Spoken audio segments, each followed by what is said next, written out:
let's survey the room. Okay, hands up if you think the girl can make the first move. Ooh, this is a real youth question. Welcome back to Parable Podcast. We're here for our second live podcast, and today we've got 5 beautiful abunas. We've got like the lineup. It's like the Avengers. We've got Father Isaac, Father Gabriel, Father Meena, Fr Kyrillos, and Father Elijah. Thank you guys so much for coming. No pressure at all, of course. Yeah, I mean, the pressure's on you, really. Just before we begin, we are going to be talking about gossip, purity, and judging. Kind of just random topics that we kind of took off the top of our head, pretty much. But I think it's stuff that we struggle with, all 3 of those topics. But before we begin, this is just a personal thing. I'm curious, are we going for Australia or Egypt? We're going to make it out of love. I'll go first. I'm going for Australia. That's a hot take. If it was Sudan, maybe a different story. But we're not giving our affiliation. I'm going to take the diplomatic approach and say it's a win-win regardless. Okay, yeah. That's fair. Abuna Gabriel? Yeah, look, I have to say Egypt, to be honest with you. Sorry.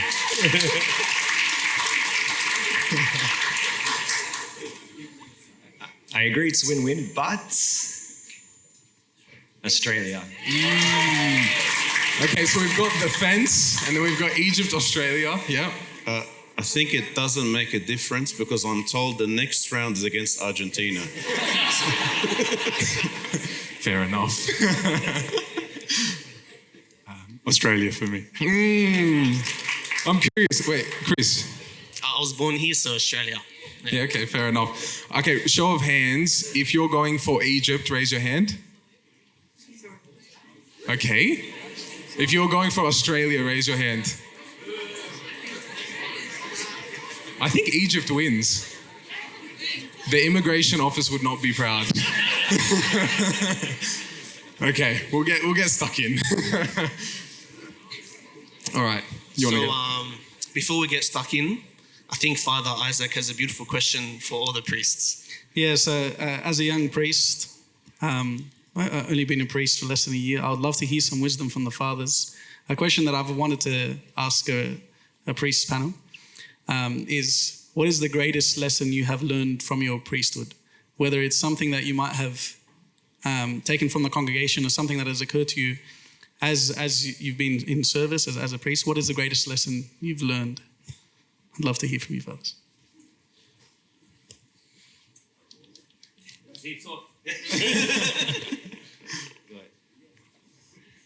Thanks, Abuna. Look, it's not about age. It's not about how long you've been serving for, and now it's not about how long you live for. To be honest with all of us, it's really about how sincere you are in your relationship with the Lord Christ. We could have lived as priests for 50 years, whatever, and learned really nothing. It's all about the sincerity in my relationship with Christ, and you learn that, and you see the lessons that He puts you through. If you're sincere about that, if you're really, really sincere about that relationship, and you see His hands in your life and how He notches out edges here and there, and He works in your being, and only you know that He's doing the work deep down. And if you allow Him to do that, I guess that's the greatest lesson, to see the hand of the Lord in your life. Yeah. I'll share with you a recent lesson, and forgive me, Abuna, but we learned from Abuna Suriel, who shows us his humility by sitting and listening, who shows us his love for us by coming. Like if there's a reason, an excuse to not come, recent surgery on your knee would be it. An event that's not even at your church would be it. Sunday night, would be it. But that's a lesson for me. His humility and his commitment to his service and his love for the youth. Yeah.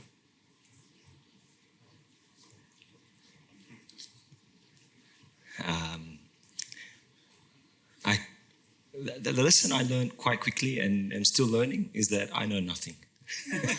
And I continually am reminded how little I know.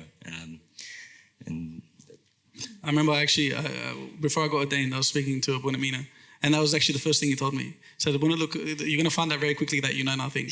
And then after I got back from Egypt and we caught up, he said, I was like, yeah, you're so right, Abuna.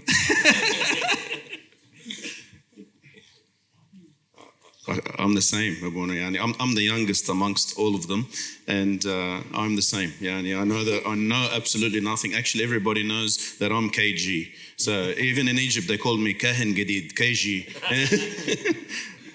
But it's an absolute pleasure. I have a motto before me: where he leads me, I will follow, and that is regardless of if we are Christians or servants or priests. Where he leads me, I will follow.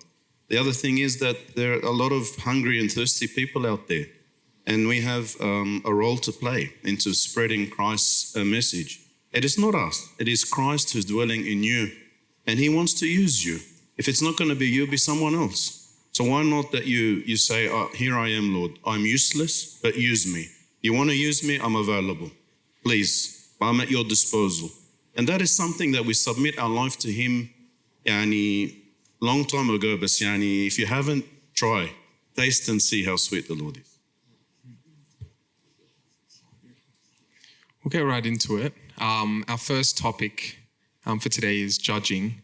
And I think just thinking about this, one of the main things that stop people from coming to church is so-and-so judged me for whatever it might be. And that's what pushes people away.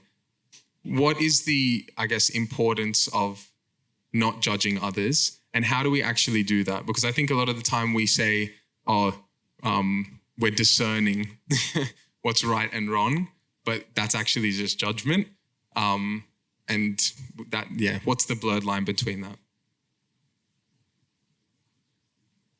Because you're dealing with priests, you're going to have to guide who says what.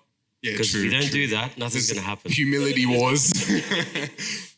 Yes, that's a good idea. Okay, Father Meena, please enlighten us.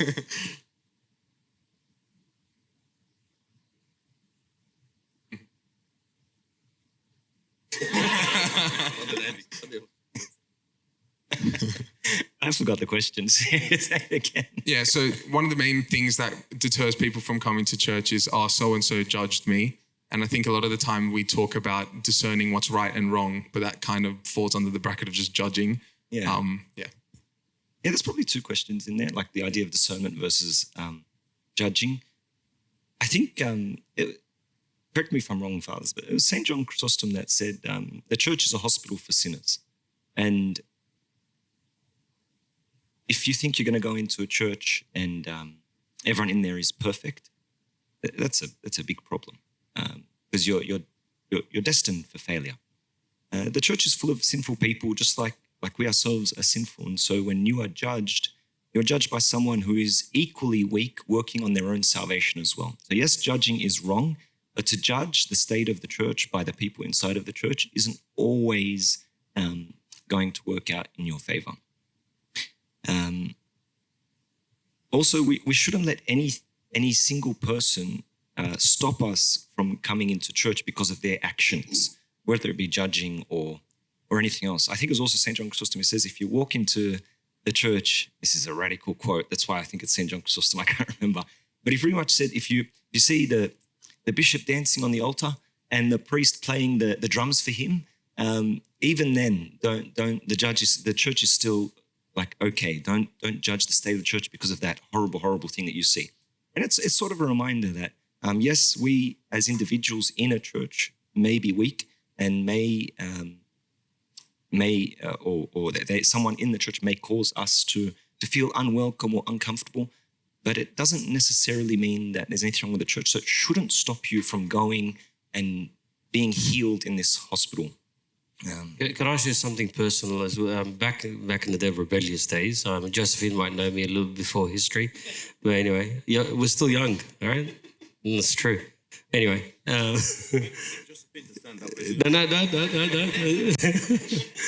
But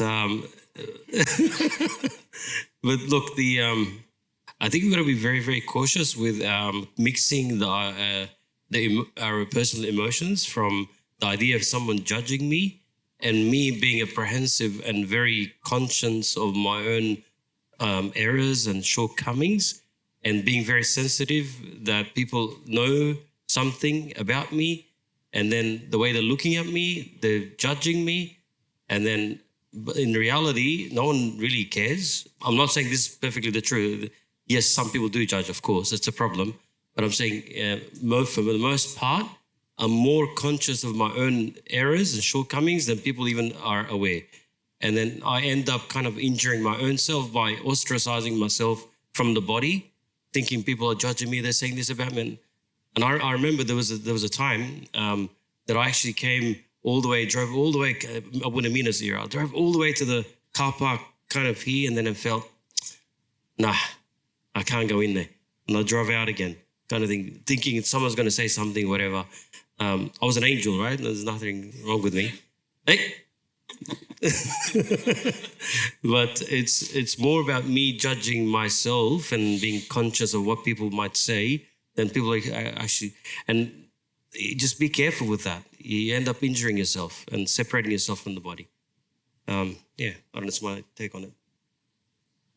I was just going to say, speaking of judging yourself, I just can't get my eye off the St. Moses, the black picture over there, and the story that we know very well about how he was called upon to come and judge a brother who was caught in sin. And he said, how can I go and judge my brother? And they said, no, your opinion matters to us. You're an elder in the desert. Come and tell us your opinion. And he said, go ahead before me. And as you can see, the sand and the bag, and then the sand dripping at the back. And he was saying, obviously, as you know, that my sins are ever before me. And I think this is the key. If we acknowledge that our sins are ever before us, there is no room for judgment. Absolutely no room for judgment. Look, I agree with what the fathers have said. And also, one way of thinking about it is, rather than saying, I won't judge, it's more accurate to say, I can't judge. When you think about it, like a judge in a court, for example, they must hear all the details of the case. And then if they don't have sufficient detail, if there isn't, they're guilty beyond reasonable doubt, they say, not guilty, I can't judge you. Only when it's beyond reasonable doubt, that is when a judge proclaims somebody guilty. So for us in the church, the person next to me, I don't know anything about their past. I don't know anything about their present. I don't know anything about their future, which is also very important. Imagine somebody judged St. Mary of Egypt or judged St. Moses the Black. You're judging a saint, So it's more accurate to say I can't judge rather than I won't judge, because I simply don't know. I think just one thing to add. Seeing the best in people is the best thing you can do for yourself also.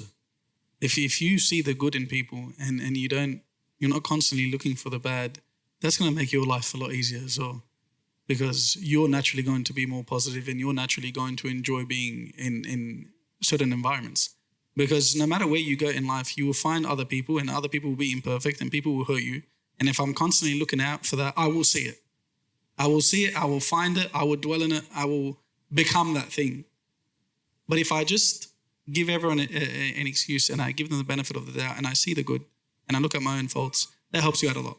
Not to excuse those who judge, of course. We also should have a high standard for ourselves and not judge. But it helps you a lot when you yourself give everyone the benefit of the doubt and see the good in them. Yeah, no, I think it's with that, we are accountable for our own actions. I mean, okay, we're talking about judgment and others judging me, but we are accountable for our own judgments. I mean, am I someone that is, actively betraying the kingdom of God by my own life, or someone who's just walking life as best as I can and I make mistakes, right? And I want to kind of repent. So we need to think about us as well, which is critical. Like how are we traveling?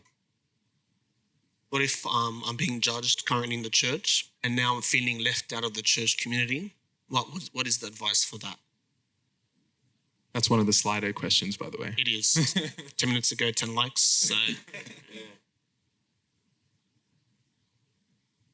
You repeat the question one more time, sorry? I can read it. Yeah. What advice can you give to someone who feels like they are being left out or ignored within the social aspect of the church? for, I'm guessing, they're being judged for a certain reason. I'll start the fathers off. What I will say is that the church has a place for everyone. The church has a place for everyone. And I'm not talking about individual parishes. I'm talking about the church as a whole. The church has a place for everyone, and the church has a place for me. Sometimes I might not see my place in the church because I'm too busy focusing on individuals. Ultimately, the church is God's home. All right? The church is perfect because it has Christ, not because it has individuals. In God's home, there is a place for you because you are the daughter or the son of Christ. And therefore, there is a place for you. Practically, what does that look like? Look, just like with any institution where there's a lot of people, those people will disappoint you or upset you at times. If you feel isolated or left out, I think so much of it is don't just give up. Like, don't say, I feel isolated, I feel left out, I'm out of here. All right? No, you can pursue, make a stand, talk to those people.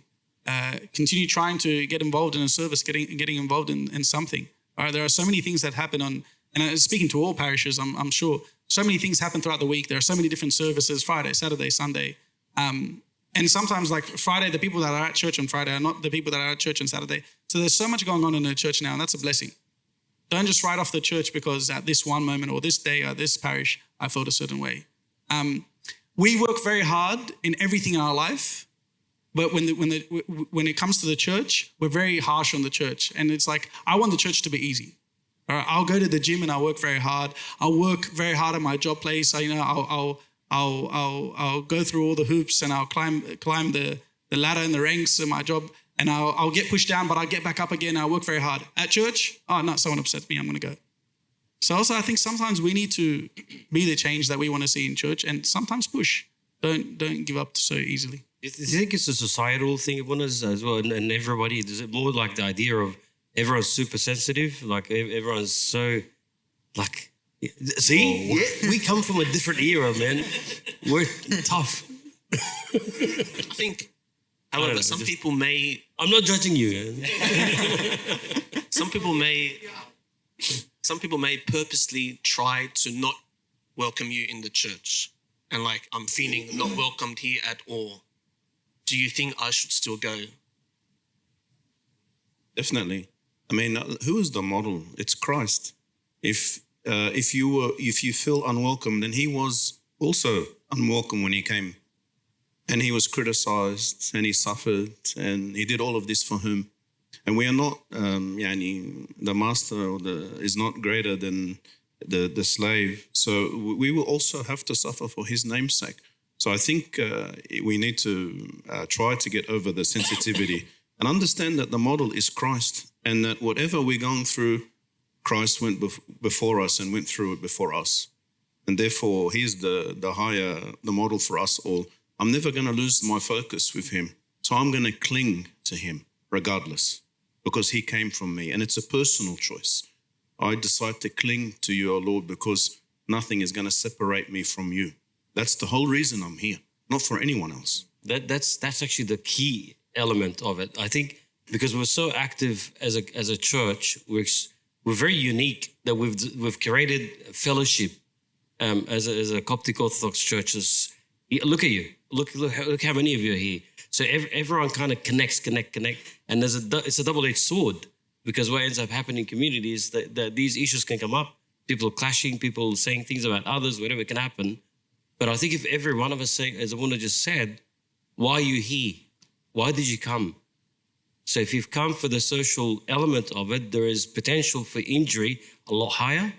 But if you've come because you want him and you want that relationship with him, there's definitely nothing will separate you from him.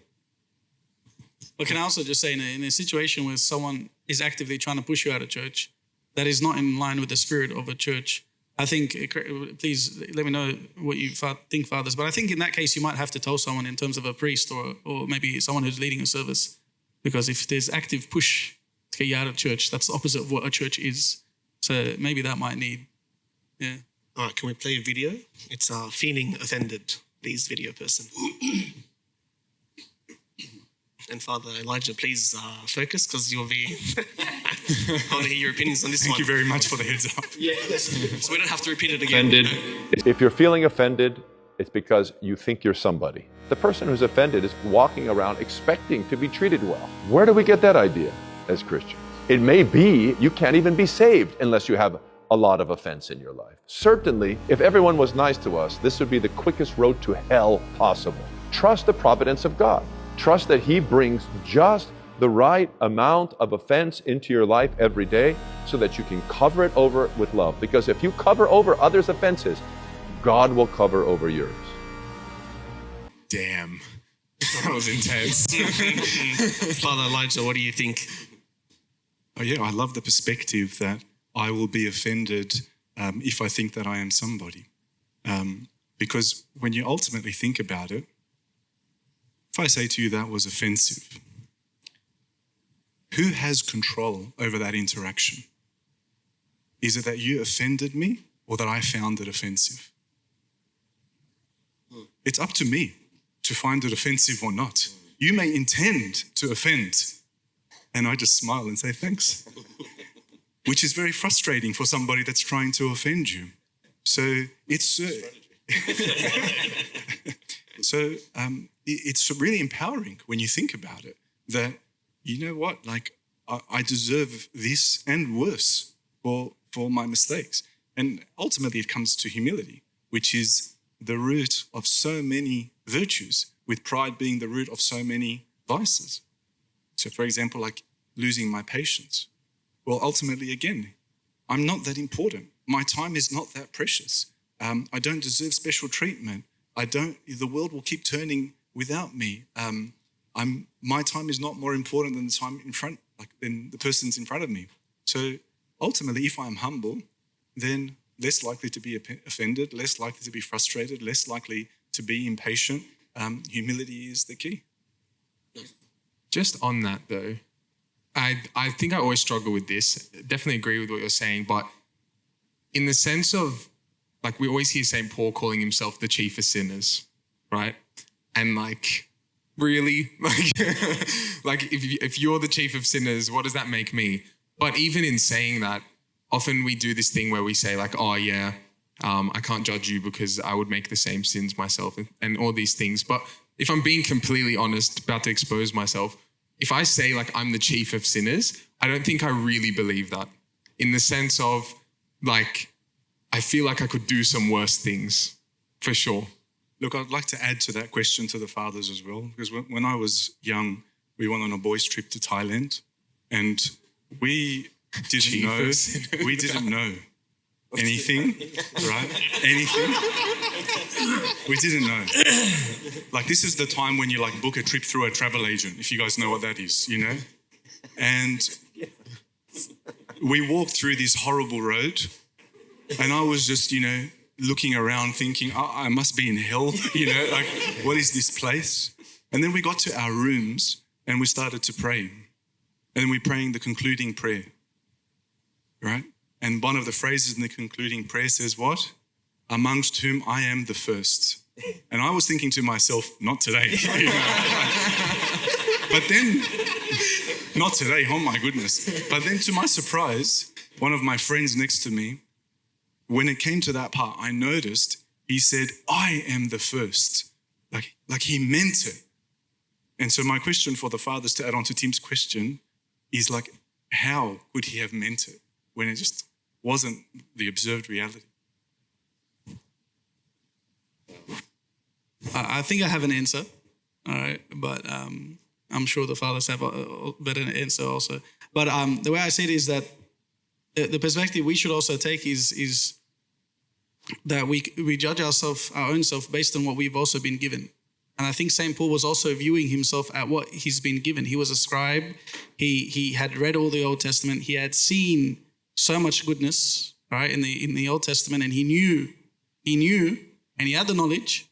Yet he still went against God initially, but then God came and revealed himself to himself. But as he got closer to God, and I think this is something that we often forget, but as we get closer to God, the closer we are to God's light, the more God's light reveals the dirt that is within us. And we must not judge ourselves based on another person, because Christ told something to the Pharisees that really, really scares me. He says, had you had not known, you would have no sin. But because you know, your sin is greater. When I commit sin, I believe it's different than when someone who's never heard about Christianity commits sin and he does it in ignorance. Because mine is an outward rejection of the goodness that I have received. And I believe that because we've got two ways of looking at it. Either St. Paul's a liar, which I don't want to make that claim, or he genuinely believed it. And I believe that he genuinely believed it not because he weighed up all his sins, but because he was close to Christ enough that Christ's light revealed all the dirt that was within him, and he weighed that up with all the goodness that he'd received also. Which is the anchor is the eye of mercy. So that I don't know this person, but I would imagine that he saw what's around him with the eye of mercy, that these people are in the path of being to perish, and had mercy upon them, I guess, and then we reflect around gifts that God's given us, and if I'm serious about that, understanding that gift, it diminishes the potential for judgment. I have another question, fathers. Sorry to borrow your role, guys. Just take a break. So I think one of the reasons St. Paul really felt that he was the chief of sinners was that he remembered that he persecuted the church. And he often would reference that. So, but what about for us? Sometimes we make a mistake and we confess and we ask the Lord to forgive us and he forgives us. But then that remembrance of that sin, it's not humbling, it's crippling sometimes, and we live in despair. So Poisonous. How can we navigate We that? say it in the liturgy, right? The evil entailing death. Remembrance of evil entailing death. I don't think I wouldn't reference St. Moses the Black and his remembrance of his past and sins, but he wasn't crippled with it. So he recognized it, but he was thriving in the relationship with Christ. Now, one is very right, because that's another trap that Satan can. The whole objective of darkness is to keep you stagnant or go backwards, kind of thing. That's the whole objective, to keep you where you are or go backwards. He doesn't want you to thrive spiritually. Doesn't want you to enjoy the relationship with Christ and just blossom. Right? It just wants to tarnish, and keep you remembering the evil. It's good to remember the evil, so you stay humble, but it's not to paralyze you. It's not to keep you a slave to those memories. You can't submit to that. Just to add to that, I have also been on said roads in Thailand.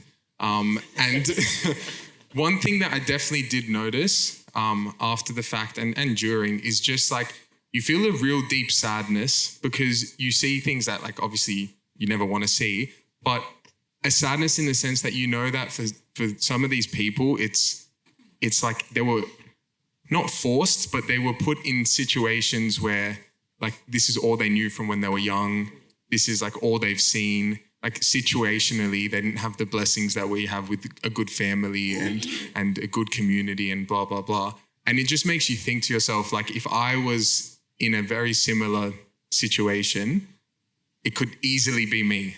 And I think coming to that realization kind of takes off the blame or judgment on the person, and more like you're just upset with the scenario that people have been put in.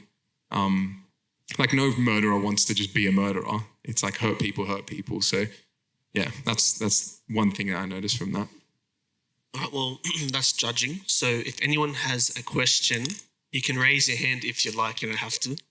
You can raise your hand and someone will give you a mic. One question on judging if you like. I'll give around 10 seconds. If no one raises their hand. Oh, someone has a hand. Sorry, to any of what I had a question. How do we differ between judgment and righteous judgment? Like, if we have a brother or a sister that is going down the wrong path, how can we do righteous judgment, kind of? I think it's your how you deal with it internally from inside. How do you look at your brother? Do you look at it with an eye of mercy, like the Lord does? or do you judge him and say, how could you do that? Like with a view of disappointment. So it's really how you feel from inside. From inside, you see a brother drowning. We're all members of the body of Christ. And we're all on this roller coaster of our spiritual life where we have ups and we have downs. And it's good to remember sometimes the downs because we are going to be lifted up and that we are redeemed. But it's a good reminder that I'm the chief. And that's what reminds me this, my past mistakes. But I don't dwell on it because then that's despair and the devil's going to lead me down that path. But if I have the eye of mercy like the Lord has and the heart of God, then I want everyone to be saved, myself and everyone.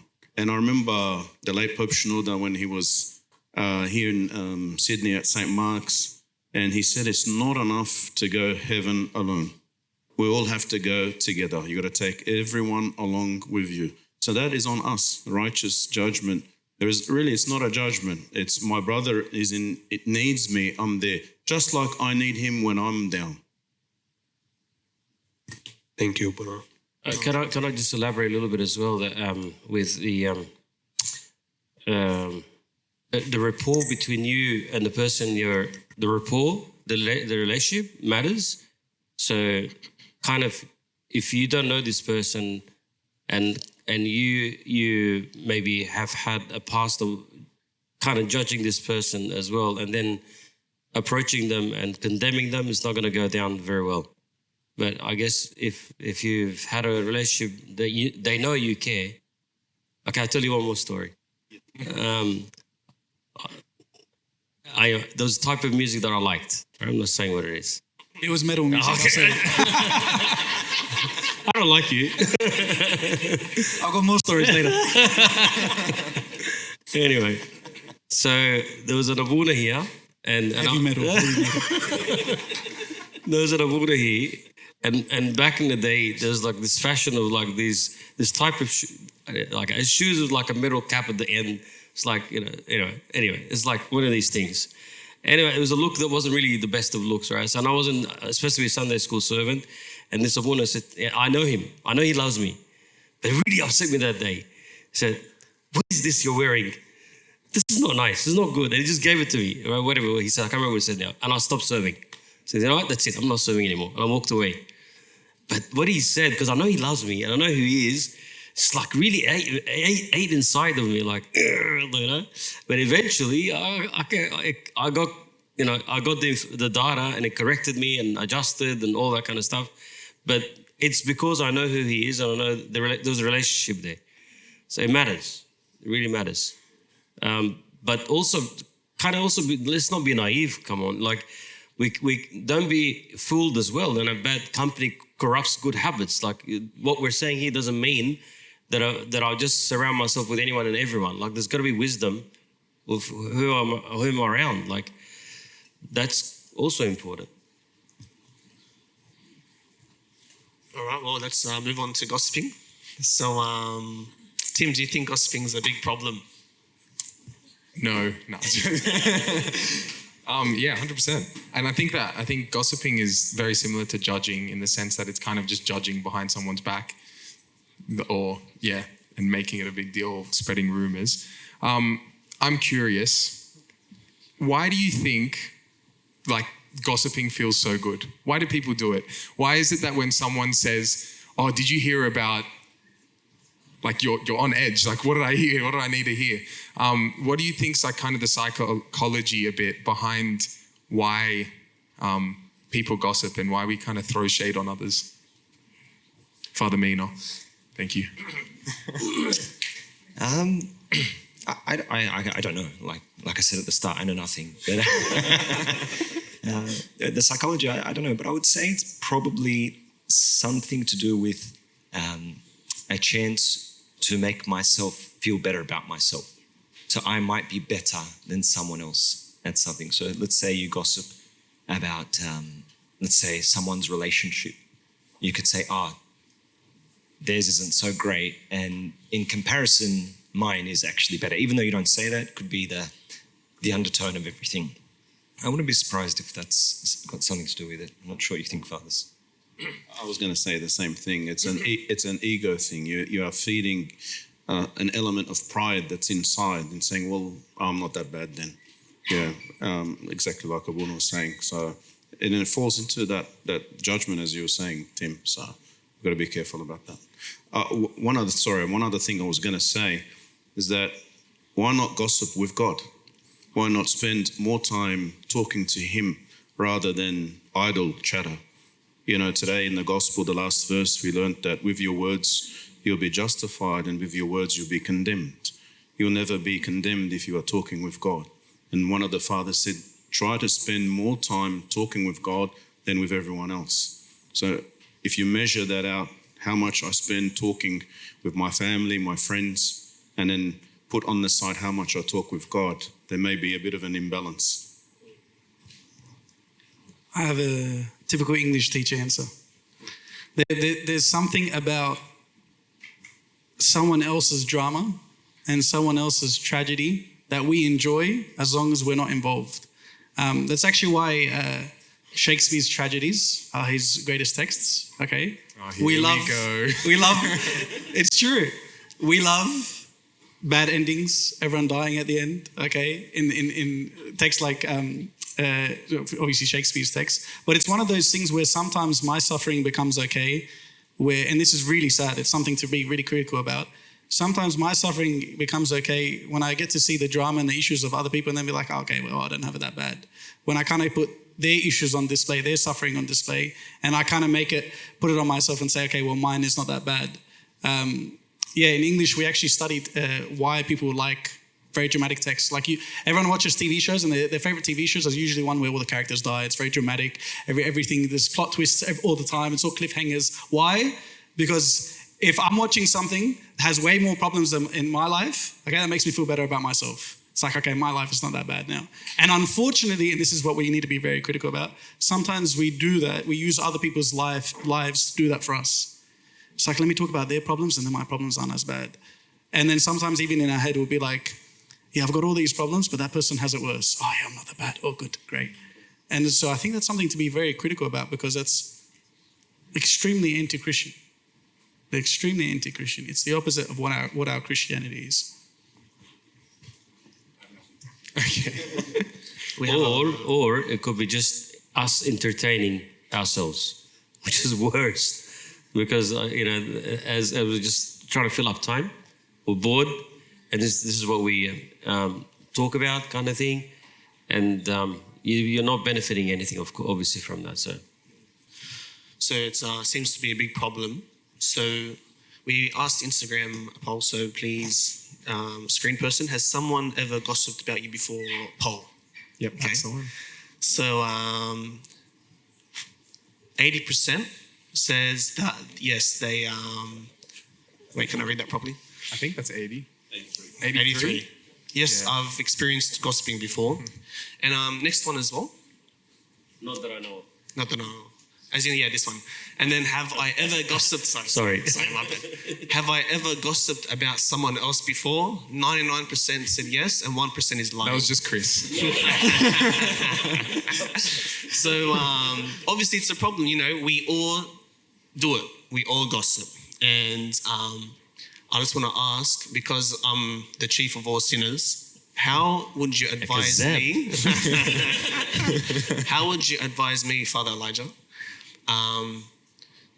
for me to gossip less about people or not at all? How do you advise me to not gossip at all and just focus on myself? Look, it's good to have that goal because sometimes I agree with these statistics. That's my observations in confessions. 99% of people come in and say gossip. So it's a problem. I think setting that goal is a very important place to start because a lot of the time people walk in without that goal.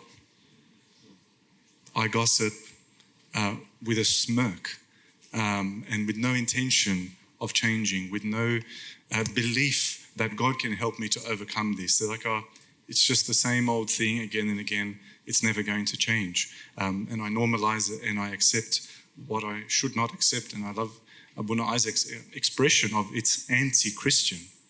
So let the target be so clear that this is what I'm called to do. I think another problem is that we love the tightrope when it comes to gossip.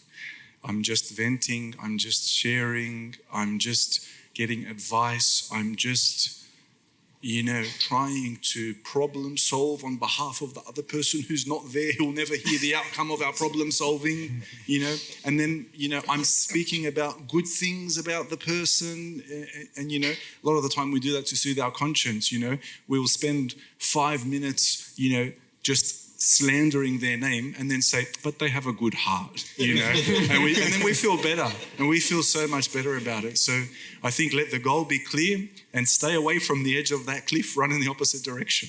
I have a question for you, Bona, but I have to push on something. Where do we draw the line between venting and gossiping?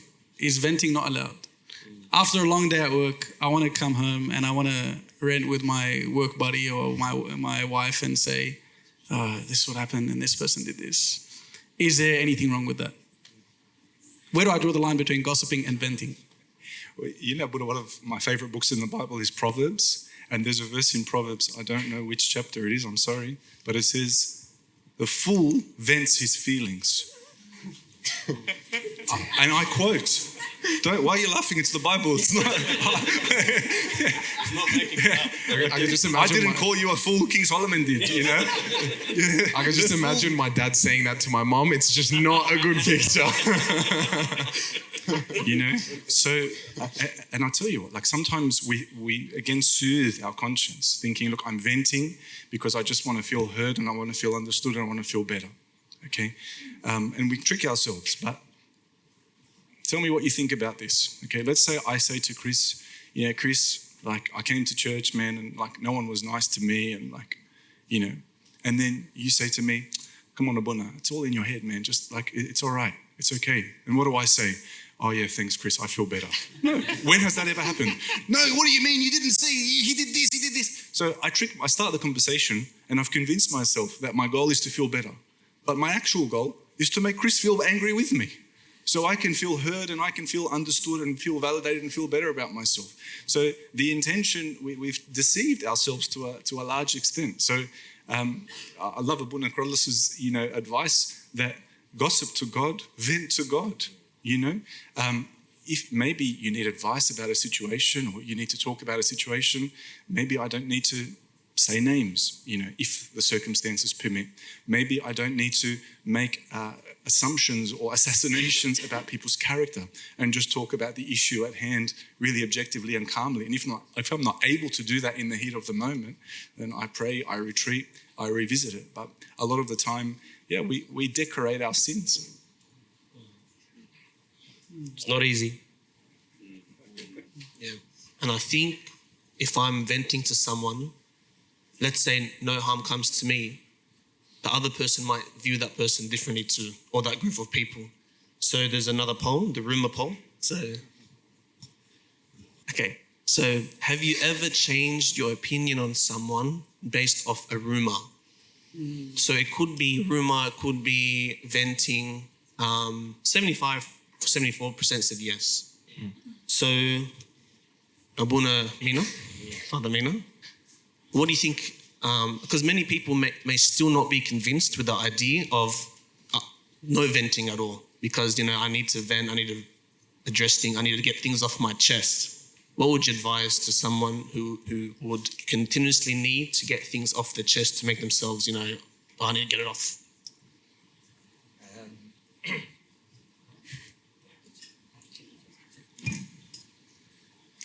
I think it's a sign. I might need to have confession from, if anyone's available after. Like I said, I know nothing, and so all I can refer to is a beautiful saint named Saint Filippo Neri. He gives this amazing story. Once a lady came to Saint Filippo Neri and sat down for confession. And she said to him, I have been gossiping and I've been spreading rumors, and I know they're not so true, but I've been spreading these rumors anyway. It's not so bad. It's not even true. And so Saint Filippo told her, listen, go home and get your pillow and bring it to me. And she said, okay, that's a weird request, but no problem. And so she went home, got her pillow, and came to Saint Filippo Neri and said, now what would you like me to do? She said, go to the balcony, and when you're right at the edge of the balcony, when the wind is the strongest, rip open your pillow and let all the feathers go flying out into the wind.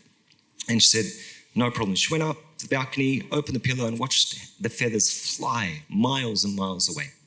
And she went back down and spoke to him and said, it's all done now. And Saint Filippo Neri looked at her and he said, our rumours and our gossip is like these flowers, these feathers. I want you to go now and collect all those feathers.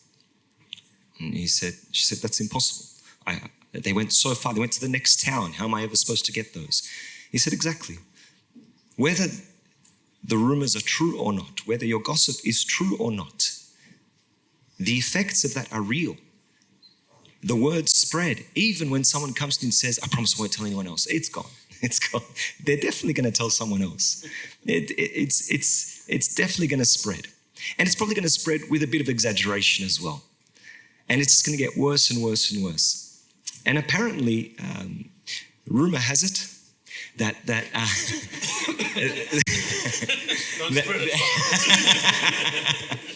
that lady that came to her was actually gossiping about a young lady who was going to get married. And because of her rumors that she was spreading, that marriage was called off. They weren't even true. And they were verified to not be true. But the impact was so great that this poor young lady didn't marry the guy she was supposed to.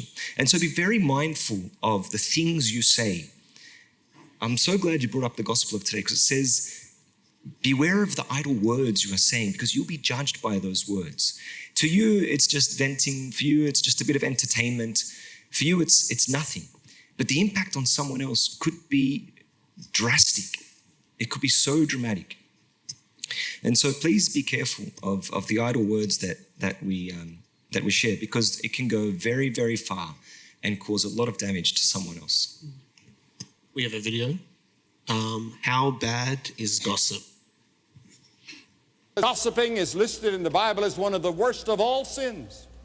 And yet how frequent that's done even in circles that call themselves Christians. It's a terrible sin in the sight of God, and God says that person is a fool. You wouldn't think of killing a person with a gun or a knife. But then many times we assassinate a character, or try to pull someone down, or to get even, or because of jealousy by whispering innuendos. Someone told me, or he did thus and so. We commit murder by character assassination, worse than killing a man with a pistol, a knife, or a club. He that uttereth a slander, the scripture says, is a fool. Father Gabs. Wouldn't allow you to watch that before. That's not fair. Father Gabs, what do you think? Yeah, it's challenging. I'll tell you that much. Especially when it comes to things to do with your position as a parent, for example, or a responsible person for a particular office. This stuff becomes extremely dangerous and scary, of how to balance between holding what is true and making people accountable for their actions, and general community and how they're interacting with each other. It's a very fine line. And how to manage that, it absolutely needs the wisdom of God, of how to maneuver through these and traverse through these pathways. So it's not something that we're speaking about it very easily here, but it needs a lot of wisdom from the Lord God. So that's my take on it. Yeah, it's very true, Abuna. Like, it's not quite so black and white that you never speak about anyone. So, for example, I need to speak with my wife about our children's behavior. Okay, and we need to think about it, and we need to. Now, is that gossip? No, but it could be. It is possible for two parents to gossip about their children, or the children's friends, or the children's friends, or the children's friends' parents who should be doing this or should be doing that. So it's not quite so black and white and so simple, as Abuna said, but God can see my intention and he can see my heart. If I'm talking with my wife about, how do we raise our children in the fear of God? How do we support them to have healthy and godly friendships and learn boundaries and that sort of thing? Then God can see my intention. Whereas if I'm just feeling, as the Father said, down about myself, down about my kids, so I just badmouth some other kids to my wife so we feel better about our average parenting. Well, from a distance, it looks the same, but God can see the reality. Very real. So Chris, actually, like 2 years ago or something, you sent me like this PDF doc or something. It was like, I forgot the title of it, but I remember reading something from it, and it said that your tongue is like poison. And it's like when you speak ill on others. Do you remember it? Was it a book? Potentially, but I was online. Maybe. There's something called the 4 Agreements. That's the one. Very nice book, by the way. Yeah, read that. But there's something in there about like, your tongue is like poison. And when you say something like ill on someone else, whether it's true or not, as we've been saying, like it spreads and people will take it as true. And even just that being a perception of you taints you without it being right or wrong. If someone has said something and a rumor has spread about me, how should I deal with that? Because I know it's not true, but like so-and-so is saying that Tim's, I don't know, whatever, or something bad. Tim lies a lot, or whatever. How do I deal with that if I know that this rumor is kind of spreading about that? Can I ask, before we answer that question, can I ask a follow-up question to the fathers? All right, for advice that kind of answers that question as well, because I don't want to let them off easy. I think sometimes when we give advice on gossiping, we very easily say, don't do it. Don't talk about other people, be very careful. And we explain how bad gossiping is. But in that scenario that Tim just mentioned, say I am in a situation in which someone has approached me and they are looking to confide in me, to speak to me, and the first thing they say is, did you hear what happened to this person? And they've got a smile and they're very eager to talk to you. Am I going to say, please, do not talk about other people in my presence? Am I going to shut them down? Am I going to upset them with my piety? What is the practical step? Well, what's the practical step? How do I, because we've all received the advice, no, speak about the good. But then sometimes it ends up being, as Abuna Elijah said, yeah, I heard about that. And then you gossip for an hour and they say, but a lovely heart, right? As you said. So what do I do in that moment? Do I reject that person and then I heard that person? Do I tell that person, we shouldn't gossip, and then I act, or it sounds very self-righteous of me to say that. What is the practical step in that situation? Do I walk away and then I ghosted someone in real life? So what's the practical situation, the practical advice in that situation? How do I end it before it starts? Look, I personally think you should have a toolkit, and in different scenarios, you pull out a different tool to navigate that situation. One of the tools is to do exactly what you said, Abuna, of just say, hey, let's not do this. But I might say that to my brother or to a really close friend, we're okay. Yeah, hey, don't do that. Oh yeah, you're right, I shouldn't. But that tool, needs to be pulled out at a certain time. It's not for everything, You don't use a jackhammer when you're hanging a picture on the wall, It's the same sort of principle, Another tool is to, somebody recently gave me this advice, to say, I do that too. And that disarms people, and that's a useful tool, Oh, can you believe this person? Yeah. I've done that before, I do that too. That's a tool to consider using. Another tool is to slightly change the topic, slightly maybe make excuses, but you've got to be careful, again, as you are alluding to, Abuna, read the situation, read the person. If the person's coming hot and they're hurt and they're frustrated and they're angry, in that moment, they need you to absorb their frustration and to make them feel understood and heard. And God can see, your intention, And I think that's exactly what I wanted to address on, where it is okay to listen to someone. Listening, and I think this is one of the Slido questions. listening might not always be wrong. Yes, it's about a person, but if you can tell that someone's very upset, in that moment, I might not be engaging with the gossip by just simply listening, but I am doing something in the sense that the person needs that in that moment. Is that okay?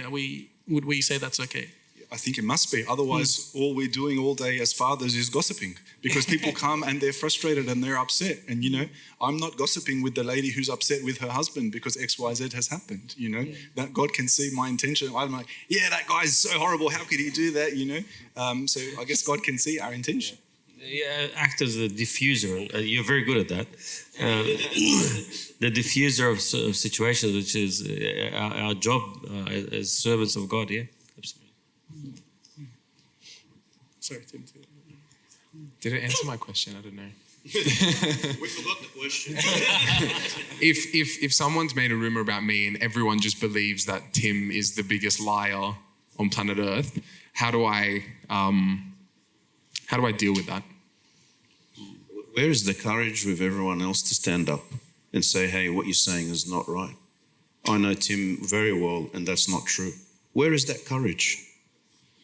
Not everybody, I'm afraid that sometimes we want to win popularity amongst our peers, and we tend to agree on things which deep down we know are not true.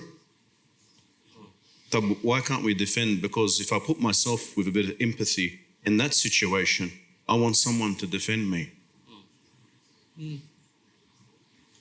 I think what we should not do is frantically try to correct people's perception of us, because that's the natural inclination. I just need to go and just, tell everybody that this is not true. I personally, I'll be interested to hear what the fathers think. I have never seen good come of that. It just leads to more frustration. It's probably more advertising. Yeah. For the rumor. So but perhaps, perhaps like a dignified silence, rise above it, say to the Lord, you can see the reality, and trust that it will pass. Which was the saint that had that rumor of him being, help me to remember, he was accused of being, causing a woman to have a child. St. Macarius the Great, that's right. And he was silent, and the woman came to the point where she's about to give birth and the child wouldn't come out. And she labored for hours upon hours upon hours upon hours until she eventually confessed it wasn't Macarius. And then they all rushed to St. Macarius to say sorry, because they trashed him. They went all to say sorry, and he heard that they're coming to say sorry, packed his bags and ran away. Didn't want to hear anything from him. Yeah, I was going to say, in the practical sense, I've never been in a situation where someone has told me about like an issue like that, and where the truth didn't come out after they remained silent. Usually what ends up happening is that when you're going around trying to put out all the fires, it makes it a bit worse, because everyone's like, oh, why is he trying to run after every single one and put out the fires? He looks like maybe it's true, because he's putting so much effort in. But the people who stay silent, eventually the truth comes out and they win at the end. Like a God, of course, God avenges. Yeah. Forgive me if I can. There's probably two things. The first thing is, apparently Jesus was a glutton and a wine bibber. That was the rumor of the time, right? And so I love what you said previously, that Christ is our role model. And what they do to Christ, they're going to do to us as well. And so maybe take that as a test of your perseverance. The second thing to look at is it actually true? Is there perhaps any part of it that could be true? Let's say that they say, I heard Father Meena was a liar. Imagine I just sat there for a second like, maybe I am. Maybe for a second I should stop and think, maybe there's some truth to it. Where did this rumor come from? Maybe there is some element of truth, whether willingly or unwillingly, that might be true about it. And you self-reflect and say, what can I do better? The rumor's there, maybe it's a message from God for my own salvation. You mentioned previously about offenses, people being offended because we're a bit soft. Okay, like maybe there's some truth to it. Like why am I offended about this? It's because of my ego, but perhaps I need to stop and think, is there any truth to this thing that is causing offense to me? Is there any truth to this rumor? And if you look at life this way, everything is a chance to progress towards salvation. Everything is a chance to improve and get closer and closer to God. And so remember, Christ himself was rumored about. And secondly, perhaps there's some truth that could help me work on my own relationship with God. I love that, Abuna, especially if you are praying to God to reveal your sins to you and you forgot. You totally forgot, and he's reminding you. It's a good reminder. Is it good for my spiritual life if I'm being judged or gossiped about? We actually asked Instagram, so please, is being judged or gossiped about good for my spiritual life? And we'll see what the people have said. Photo 6. Yep. Yes. Okay. Surprisingly, for me, surprisingly, 36% said yes, and only 64% said no. Not only, but no is more. I thought it would be yes. Being judged or gossiped about is good for my spiritual life, but people have messaged and said that, oh well, if they're putting you down, it's not really good for my spiritual life. So, what do you guys think? I agree. Go ahead, Buddha. No, I'm just going to say that's a very interesting response. I didn't expect that either. Yeah, me too. Yeah, what do you think? I think it's absolutely true. I mean, just because we are saying that you could learn from circumstance doesn't mean that you being a recipient of it all the time is good for your spiritual life. It could be quite detrimental and hurtful. But can I say I'm suffering with Christ? Yeah, good. Yeah, okay. If a particular spiritual kind of level, you can cope with that, and you can yes. But if you're an average young person that's just trying to build a relationship with God, and you're under attack, it's not. Of course, it's not easy. That's real. That's why we're accountable for one another as well, I guess. What do you think, Abuna Kyrillos?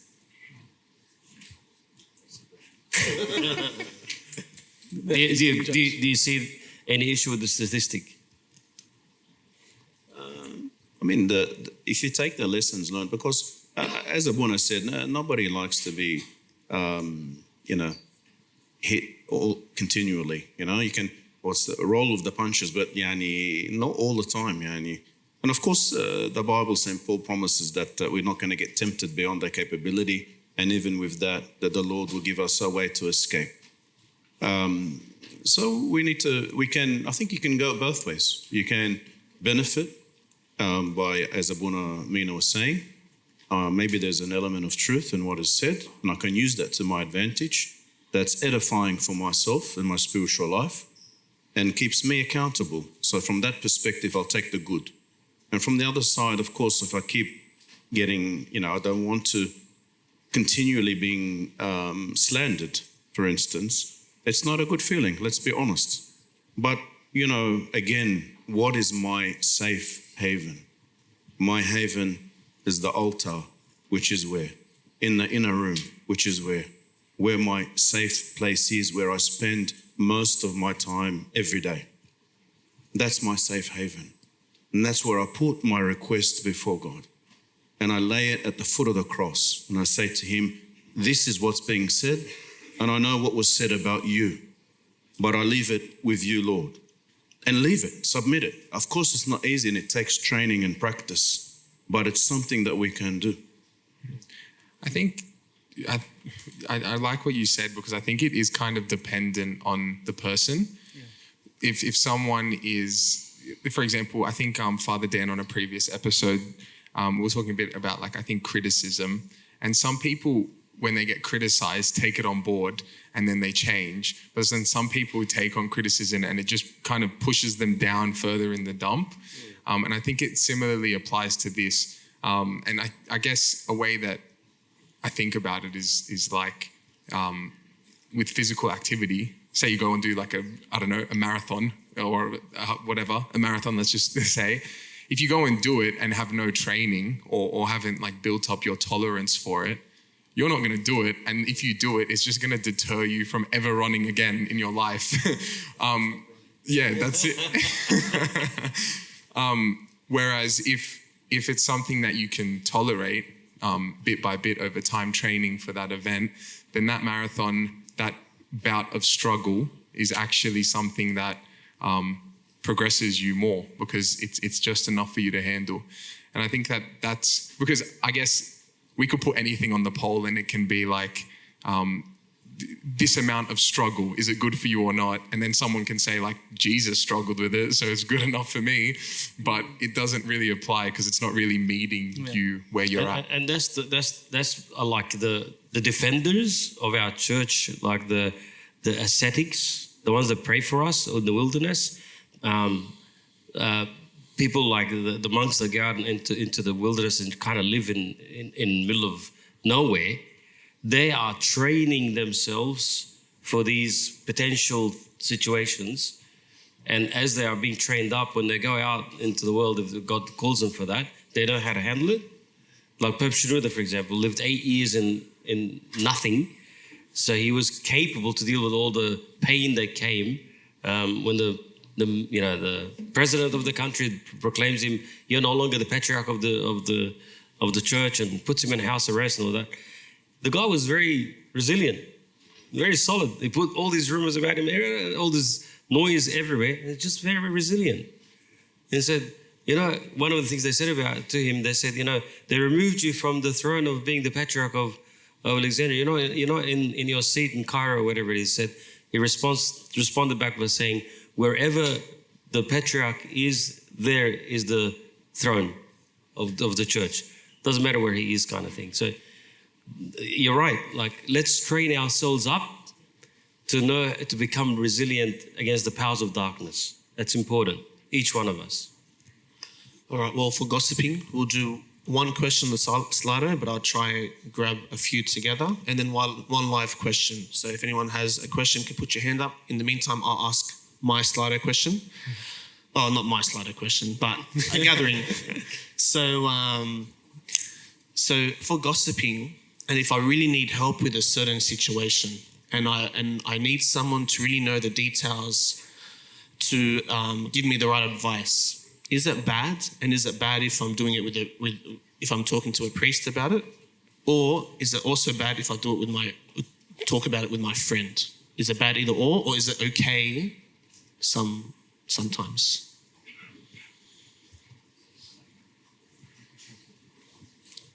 You have to tell us which one. Or Buna Isaac, you pick. I got distracted by the person at the end. So I didn't hear the question. Can you say the question again? You can ask your question first. Okay, sorry. Sorry, guys. Should you tell someone if they're being gossiped about to protect them, or is that adding fuel to the fire? Ooh. Please come take the seat. This is a real youth question. I want to hear Abuna Elijah, what Abuna Elijah has to say on that. Look, let the fathers discuss, because I think there's a verse in Proverbs about that exact question. I'll try to find it. You're going to call us fools again.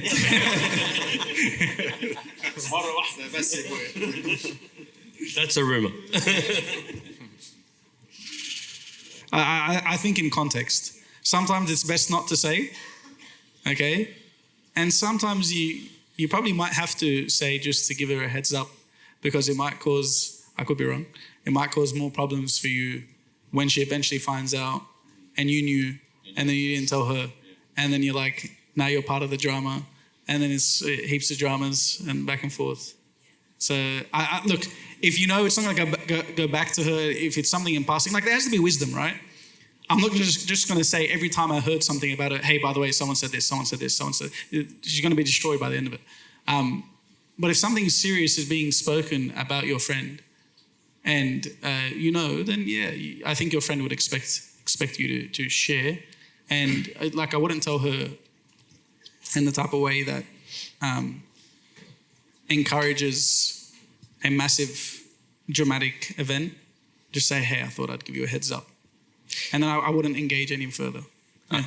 I'm not really good at these generalizations. I can't imagine them. So let me give you a scenario. I'm sorry to put you on the spot, fathers, forgive me. I knew of a guy who was engaged, and everyone thought the girl was wrong for him. And no one said a thing. Everyone thought the girl was wrong for him, and they stayed quiet. And then it broke off, and everyone went to the guy, "Oh, thank God you called it off." And he's like, "Why didn't you tell me?" What's the right thing to do there? Father Gabriel. Oh. Thanks, Abuna. Yeah, gosh, it is hard, man. That's why we need God's wisdom. Every one of these scenarios, they're not easy, and you may have the wrong judgment about someone, and yeah, I don't know. I think just God needs God's wisdom in these circumstances. I could be wrong, but if I was in that position, I would tell them. Like if we're good friends, like I'm imagining my friends, I'm very close with my friends. If I'm good friends, I'll say, "Hey, I don't think that's the right person for you." If they get married, okay, I'll whatever, I'll bite the bullet. I'll just be like, "Yeah, whatever." I'll be happy. I'll smile at the wedding, but at least I said it. You go to the wedding? I will go to the wedding, yes, of course. But if you're asking me as an Abuna, different as a that's priest, different. I think as priest, we're not supposed to be kind of controlling who you're going to marry. But if there's a concern, it's upon us. It's our responsibility to say, "This is concerning." Just think about it. As a youth. But as a youth, I don't know. Gosh, it's hard. I think if it's friends, your friends will be uncomfortable with you being uncomfortable with their partner without you telling them, because you can sense the vibes and the energy. So I think, because it's probably worse. It depends on what type of friendships that you have as well. If this person has made it clear, "No, I'm going to date this person," But it's complicated because there are real circumstances where you're so needy, you as an individual, that you misjudged this other person because you don't want to lose your own friend. So you've built up all these scenarios in your head that they're not good for them, and it turns out, no, they are good for them. It's just you don't want to lose a friend. So it gets really messy. I made the question harder. I was going to say about the question that was referred to about someone gossiping about your best friend, whether you should tell them or not. What about if there's a third party, that person, you heard about the gossip, you go and confront, and you say, "I heard this," in wisdom, in love, and you say, "I heard this. Is that true?" And I don't think that's true, right? Without it escalating, and try to resolve it. That way she may come, "Oh no, I didn't mean," it might be a misunderstanding. Maybe Chinese whispers, we talked about some people also adding on or altering the message. And she may say, "Look, I didn't mean it this way, and I'm sorry if I've offended," and that might be a solution. So why not confront, but with love? I think Abuna Elijah is ready to You found it, slap us with Proverbs. I'm just going to read the verse, and fathers, you tell me how you think it applies. The if Father, it the applies. Son, the Holy Spirit. Okay, it's Proverbs 17:9. I'm not sure if it applies or not. You tell me. I'll just find the right translation. He who covers a transgression seeks love, but he who repeats a matter separates friends. I'll read it again. He who covers a transgression seeks love, but he who repeats a matter separates friends. Proverbs 17:9. Interesting. Nice. So what's your take on it, Abuna? I'm not sure, I'm not sure. But say when I'm taking confession, say from girls who are in high school, and it's a very messy situation, somebody will come to me and say, I was speaking to my friend about whatever, nothing sinister. I didn't mean anything by it. It was just like a slip of the tongue. It was no malice, nothing. And I believe them. And then that friend went and told the other person that I'm speaking about them. And now they're so upset with me and angry with me. And I didn't mean anything by it. And there was no malice. And they're so, and in those situations, when I hear that, I wish that they just didn't do that. But I guess it's a bit different if it's with malicious intent, if it's targeted, if there's a campaign, if we're really destroying somebody's character. But if it's just something relatively minor, maybe a bit of wisdom is needed there that it adds fuel to the fire, perhaps. Wisdom to diffuse to the fire. Yeah. You mentioned previously, one of the polls was about gossip, and it was 99% people say that they gossip. Our next topic is lust. I'm curious, Purity. But before we move on, Tim, do you mind? Pure if we do- impurity. I feel like it would be useful to come to a consensus about the relationship question, because it does come up. People come and say, one of my friend is dating so-and-so and I have serious concerns. And, how do we navigate that? I'm not sure. Like maybe, sorry, I was distracted trying to find the verse, so forgive me if you've already... But for my knowledge... I think I lean more, towards you caring for your friend. You need to bring up concerns that you've seen. I think it's, they say love is blind, that maybe your friend is not seeing what's occurring. So I lean more towards, yes, you're accountable to look out for your friends. Just say, look, I'm not telling you to end this relationship, but I'm concerned about this stuff. Just be careful. It's all in the approach, Father, right? That's right. If you're able to approach it in a kind and loving manner, and he's your friend, and you say, look, this is my observations, but at the end of the day, I'm not telling you what to do. You make your own observations, but it would not be right of me not to bring it up to you. But at the end of the day, it's your call. Yeah. That's love. And the dumbest thing you do as an individual that you just heard that advice is you just tell your partner, well, so-and-so has just told me to be worried about this, this, and this. Is this true? Like, oh my gosh. Then you... And I would say it once. Like, share it, make it very clear, say how you feel, and then drop it. Like, if they continue in the relationship, don't, oh, by the way, I gave you that piece of advice, are you going to do something? Like, don't bring it up every time, then you just, share it once, whatever it does. Exactly. And also, I think it's important if it's coming from repeated sources, if there's so many people concerned, your friends, your parents, or, exes coming out of the woodwork sometimes, things like that. And sometimes people just bury their heads in the sand and just don't want to hear it. And then they pay the price a little bit later on. I think it's wise to listen. And as Abuna alluded to, your job is not necessarily to take everything that people say as gospel, but listen, observe, and you may completely dismiss it. It might not be relevant at all, but it would be wise to listen.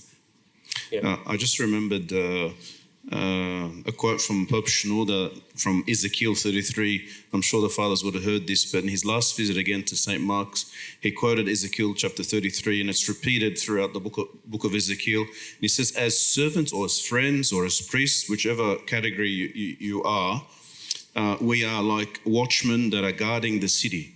And if the enemy approaches, our job is to blow the trumpet, to make people aware.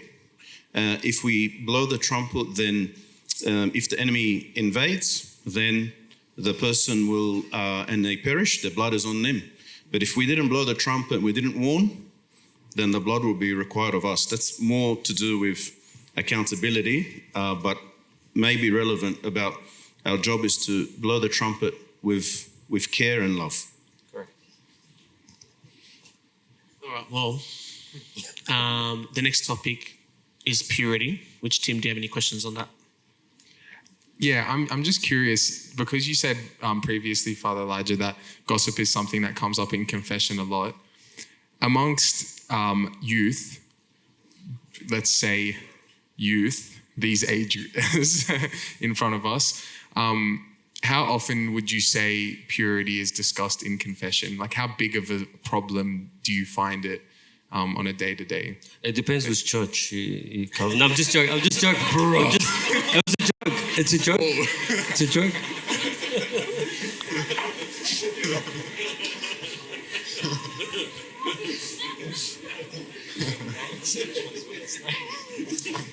Just a joke.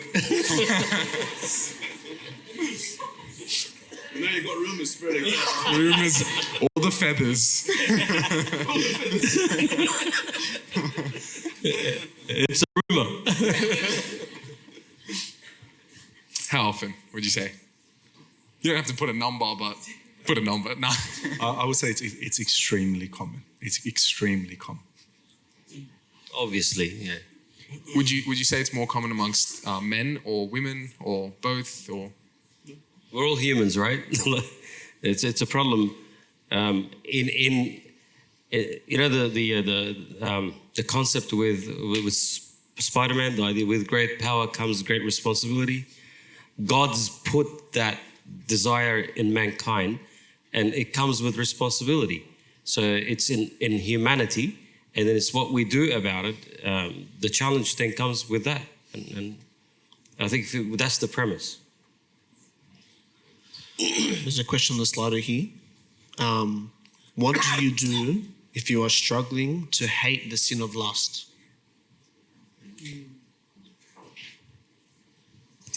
Nominate Abuna Meena. Now, again, I'm looking at the picture of St. Moses the Black, and in his former life, he did everything under the sun. And when he converted, he struggled for 7 years afterwards with lustful thoughts and whatever else. And his father, Isidorus, used to tell him, go to your cell and your cell will teach you. I think that is important. Again, our room, our safe space, our safe haven, our retreat with the Lord is our safe space that will help us overcome. It took him 7 years. It's an addiction, it's a battle, it's a struggle. But I always say this, that God loves the one that struggles because he knows it's difficult and he can see that you are trying and he's there and willing to help and support. Are we going to fall? Most definitely. But we're going to get up again. Yeah. Can I tell you an example, just to frame it right? Imagine you, and I've shared that a couple of times, but just think of this. Imagine you're a soldier in the army, right? And you are here defending your own country. And as you're defending your country in this battle, you get shot in the leg and you fall, right? When you get shot and you fall, one of two things could happen. Either your mates will come and rescue you, pull you quickly out of danger, start to heal your wound, and hopefully you recover, right? The other scenario is almost impossible, where your friends will look at you and say, you fool, how did you get shot? And then bag you for being shot in battle, right? Now, this is exactly this idea of whatever sin is, but if we're talking about lust and so forth, if we are struggling with lust and I fell, rest assured that the whole kingdom of God is with you to recover. God is with you to be healed, right? Because you're in the battlefield. You're here to stand against the powers of darkness and its temptations. So when you fall, God is there to support and rescue and so forth. It's not going to be the other way around where God sends his angels and punish him, punish her. That's not how it works. But if this is really the dividing line. If you in that battlefield have now changed alliance, you're now on the enemy's side, battling against the kingdom of God. Good luck. You are now battling as the powers of God himself. You'll be crushed. And there are people out there in the world who are actively promoting, pornography, promoting vile things intentionally. Okay, good luck. You're going to deal with God in the day of judgment if you don't repent. That's a problem, right? But if you are a young person that loves God sincerely and you're injured because of all the stuff that's happening or in the social media, all that kind of stuff, God is with you. The angels, the archangels, the saints, the whole kingdom is there to support you to stand up again. That's just normal. That's what God does. He's our Savior. It's not the other way around. I think just remember that. I find something that as Abuna said, something that I really struggle with when we talk to young people about fighting sin is that people are so obsessed with fighting sin and getting sin right that they forget to get close to God. But that's how we fight sin, right? I get close to God so I can hate sin. It is very hard to hate sin if I don't love God. Because I either love God or I love sin. It's one or the other. So much of our spiritual life is spent fighting sin and saying, giving up because I haven't conquered this sin yet. When in reality, the closer you get to God, the more you're going to hate sin. The easier it will be to hate that sin of lust. So rather than always, yes, it's a struggle, yes, it's a battle, but say, okay, rather than say, well, I can't get close to God because I don't hate the sin of lust just yet, say, I'm going to get as close to God as possible. I won't let him go. I'm going to abuse him. I'm going to spend so much time with him. I'm going to get to know him. I'm going to read everything about him. I'm not going to stop reading the Gospels. Understand him as much as I can so that he fills me. And it's no longer me. If Christ is within me, how then can I love anything but him? How then can I love sin? So in that instance, don't say, well, I can't hate the sin yet. I'm struggling to hate the sin. Take it as, okay, I just need to love God more. Work in the positive, not in the negative. And they say this for breaking habits. If you try to break a habit by saying, I'm going to stop that today, you're not going to do it. You should always break habits by saying, I'm going to replace this with that. So I'm going to hate the sin of lust tomorrow. No. Say, tomorrow I'm going to get close to God. And by way of getting close to God, you will begin to hate the sin. What are you going to say something? Sorry.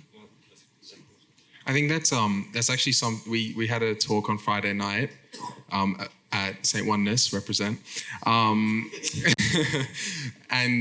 it was about where the series is about like learning about other religions, which is like we're going to church to learn about Hinduism, but whatever. And it was actually kind of brought up upon that in those religions like Buddhism and Hinduism that. Kind of that point, they will say like, we just need to abstain from things, or the bad things we just need to abstain from and just push away and don't replace things.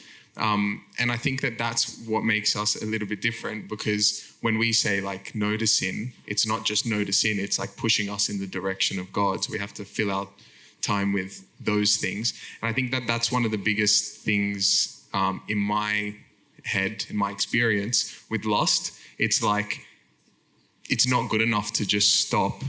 It has to be that time or whatever has to be filled with something else. Otherwise, it doesn't prove fruitful. We have a really good question from the Slido, so keep them coming.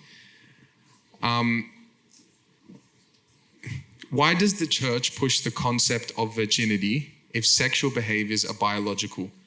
Is this a concept created by men? No, it's very simple. Fornication is a sin. As said by the Bible, that's what God said it to be. So sex outside of marriage is sin. Let's just call it what it is. And why? Because the Bible says so. Simple. That's my response. Sorry. No, Yeah. I was just the sexuality in mankind is a gift from God. So all the churches proclaiming and propagating is that it's such a beautiful gift that God's given us. Be responsible with it. And Christ calls us for purity, and he calls marriage. It says, the verse in the Bible says the bed is purer than marriage. So it's a holy thing. So outside of that, it's something that is foreign to the intention of God. So it becomes sinful. That's it. It's not very complicated. And I think the question also assumes that just because something is biological, then that removes the possibility that it could be sinful. But that's not the case at all, because we have a biological need to eat, but there is a way to eat and a time to eat and a manner to eat, which is glorifying God. We have a need to sleep. But if we sleep excessively, or sleep insufficiently, then again, that's not pleasing to God and not honoring our bodies, which is the temple of his Holy Spirit. Young women, there's a biological possibility of pregnancy as soon as they menstruate, when they're young girls. That doesn't necessarily mean that is not sinful. So there is an assumption in the question which is flawed. Do you think it's harder to remain purity today? To remain pure. Yeah.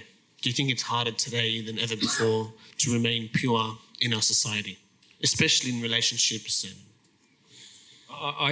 I'm speaking a lot here. Sorry, forgive me, but just I think there's a lot of social media around you, very, very accessible. I growing up, that wasn't around us like that. We didn't have the mobile phone like that, right? I want to Sarah would know as well. We're kind of similar ages, a little bit older than me, but but yeah, like this era of social media, and very accessible stuff in your mobile phones. That wasn't the case. So it is a lot harder, I guess, today than then. I don't know. Yeah.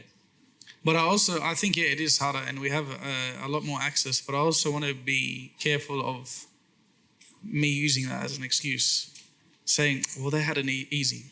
They don't have access to the things that I have, so it's okay. And then I kind of tap myself on the shoulder and say, it's okay that you're not pure. When in reality, purity is an expectation of all of us from God. And God doesn't expect things that are impossible, of course not. And regardless of what happens, I should always strive for purity, and I can always achieve purity regardless of what has happened in the past. Please don't have a defeatist perspective where you combine everything and you say, oh, well, there's so many things that I can access. You've got social media, you've got the internet, so I can't be pure. And, I've already done this, so I can't be pure. But God comes in and cleanses us regardless. All right? So work with God. Work with God and say, Lord, not me, but you will make me pure. And you can, in this world, you can still be very, very extremely pure if you have God within you. Well, the verse that says where sin abounds, grace abounds much more. Yeah. So even though you have these potentials, but you also got the grace of God really working harder to support. Another question from Slido. When in a relationship, dating or married, how do I know where to draw the line for lust? And just an add-on question, is kissing while dating a sin?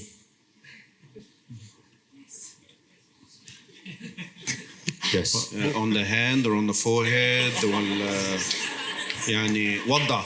This is purity.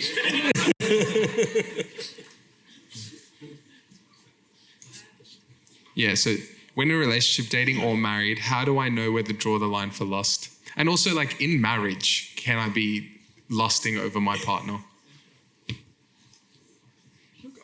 I think it's important if you're dating somebody that you have really clear physical boundaries. First and foremost, because that's what's pleasing to God. Secondly, because that's not your wife yet, that's not your husband yet. And sometimes people say, oh yeah, but we're going to get married. Well, you have to remember the sacrament. If there's going to be a priest ordained next week, would you accept him standing at the altar in his jeans and t-shirt praying the liturgy and say he'll be ordained next week? You wouldn't. That's a shocking image. And it should be just as shocking, to be intimate with somebody that I'm not married to, if I believe in the power of the sacraments. The other thing is that you have to be careful about the future. One of the trickiest conversations for people who are dating is their past. Okay, if you're already in that situation, may the Lord guide you and give you wisdom and be guided by your confession father. But if you're not yet in that situation, don't push yourself in it. Let's keep that conversation short, non-existent. Nothing happened. So be wise. Okay, and also it helps you with your clarity as well. Unfortunately, when couples are excessively affectionate, then their judgment is clouded. Okay, and we're not compatible, we fight all the time, this is wrong from everybody can see it except me, because we get together and we kiss and cuddle and it feels great, and that's a problem. It really, really clouds your judgment. In terms of exact boundaries and that sort of thing, I remember a long time ago listening to Abun Antonius give a talk, and he gave a really practical answer, which I love, which is think about where you'd like to be the day before you get married. And just work backwards from there, And so if your intention the day before you get married that you've, held hands and kissed on the cheek, then you better not be doing that on the first date, because then momentum is building, which you will not be able to stop. Well said. If anyone has a live question on purity, and then we'll go for the 3 top questions on Slido. It's all about relationships, nothing to do about anything we talked about. But so if anyone has one more live question on purity, not relationships, on purity, that would be great. If not, we'll go to the first most liked. No one's interested. Okay. There's a question. Oh, sorry. There is a question. Hello, fathers. I really enjoyed all you had to say on purity. I speak to a lot of youth, and I hear a lot of questions on control and discipline, and you all touched on it briefly. And in all these discussions, you actually had the priest up, Father Spirit and Bailey. He comes up a lot. He said something quite magical. He said, lust and love cannot coexist. He said something rather bold, and I'll say it again, and no one be scandalized, but he said, could a boy lust after his own mother? And everyone abjectly said, no, never. That's disgusting. It's outrageous, unless someone's particularly devious.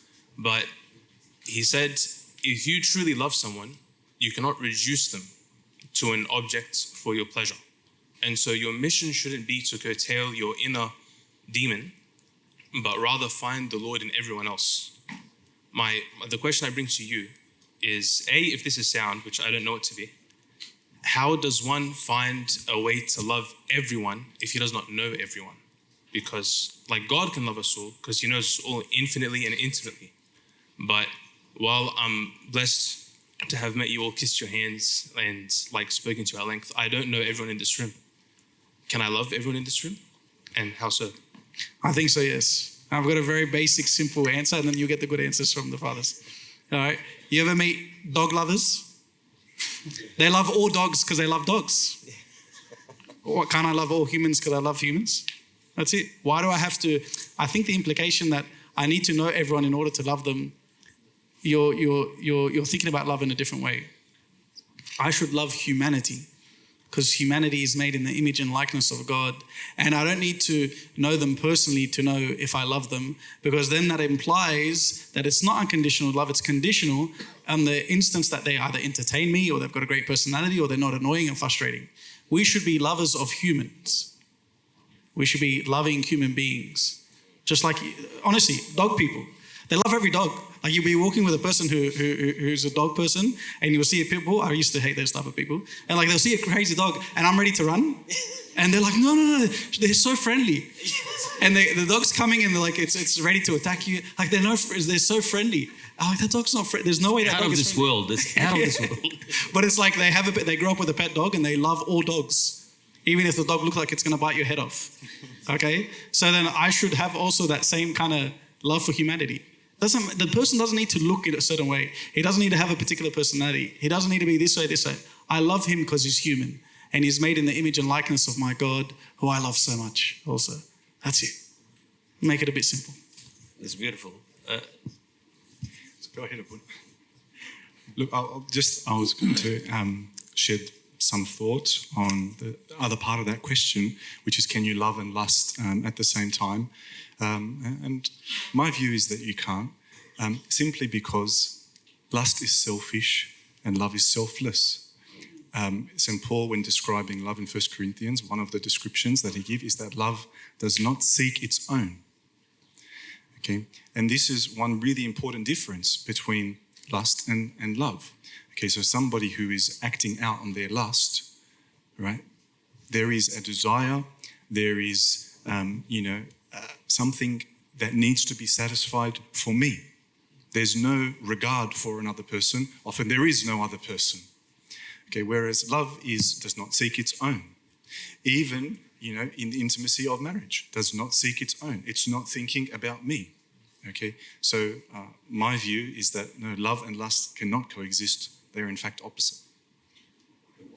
The Pope Shenouda that was saying that lust is taking and love is giving. It was one of the sayings of one. I can't remember if it was Pope Shenouda or someone. I follow on with what Abuna just said about Elijah. In marriage, the intimacy and the chemistry between the husband and wife is all beautiful, but it has to be grounded in respect of the other. So if it's not within those boundaries and concepts, it becomes destructive. It's no longer love. It's become a very troublesome relationship.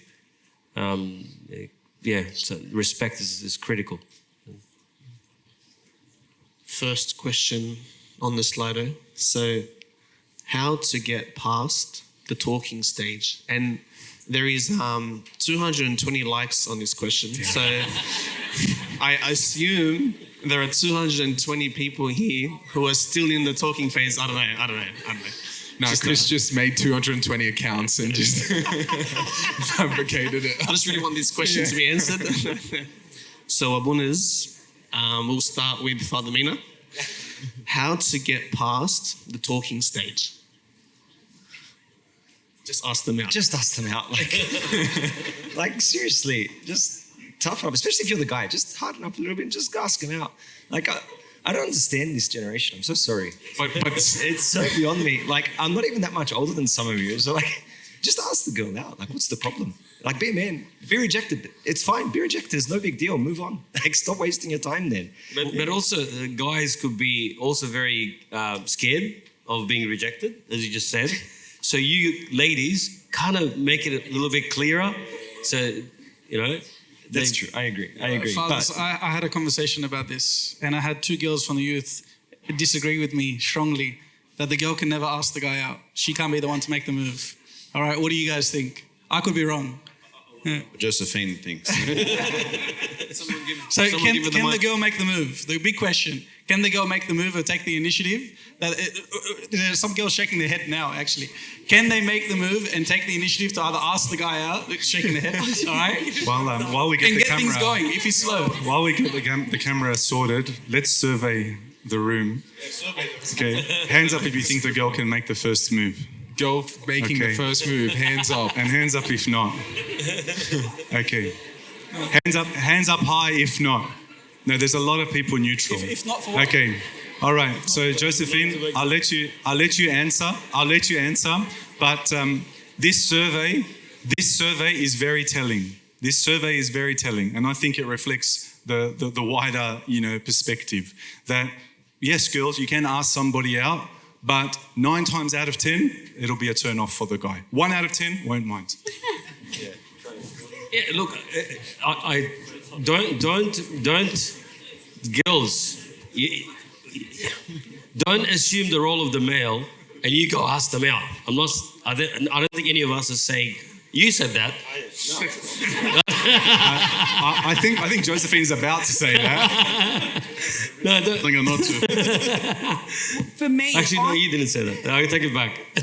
For me, I think the guys are too, they keep thinking, but what if she says no? They are very insecure. So if the girl just goes up and says, hey, listen, do you want to go out for a coffee? It could be just that initial, do you want to go out for the coffee? And then the guys are like, oh, you know what? I'm in. Yep, let's go. So there's nothing wrong with the girl suggesting the first date. Yeah, it's just but how again, it's done. How it's done. Dating is only preparation for the marriage. So we're not just dating everybody and anybody. That's my rule. Surely you can set them up, set the guy up. Just say, hey, I don't know, fathers, please let me know. Hey, I'm going to go here. It would be nice if I had someone with me. That's it. Yeah, well, That's crazy.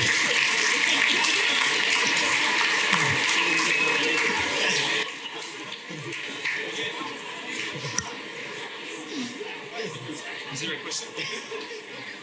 I think we have a question at the back. No, I was just going to say, making the first move doesn't necessarily mean do you want to go out? No one says that these days. I don't know, maybe, but it's more just going up to the person, having a conversation, that. I think that's in itself a move, just opening conversation, and then naturally it will just flow. It doesn't necessarily have to be the woman has to, make the relationship happen. I don't know. Yeah. To add to that, I don't know if this is just my group of boys or whatever, but I think the most minor bit of attention from a girl, they're she wants me, bro.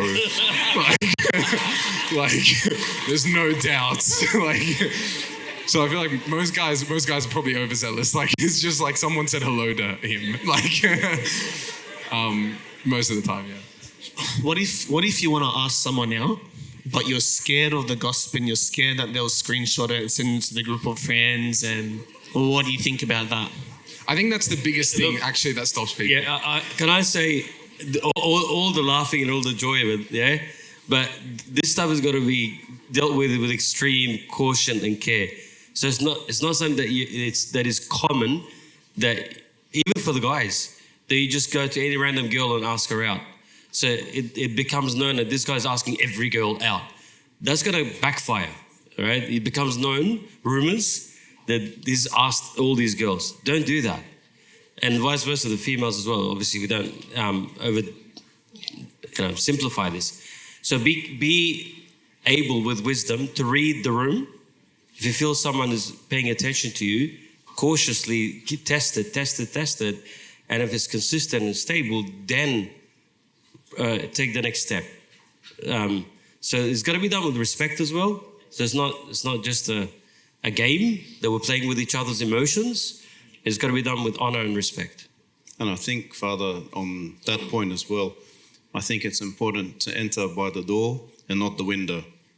So what I mean by that is that you are actually a man, or let's say for now, it's the man who's making the move, that he makes his intention clear, and not just to the prospective partner, but also the parents. Let's be honest about it, because we are talking lifetime partner. We're not talking about fun and games, right?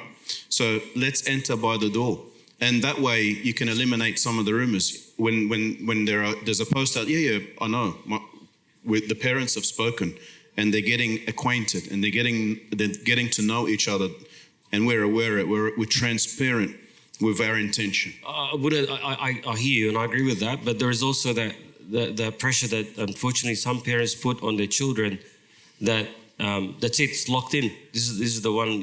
So I think that you young people have to be confident enough. You can bring it up to your mom and dad, but don't insist on them now approaching the other side. You've got to baraha, like you got to. So you don't put that added pressure that a decision has been made on my life now. I'm only saying that because I have my kids in the room, and if I find out on the meter,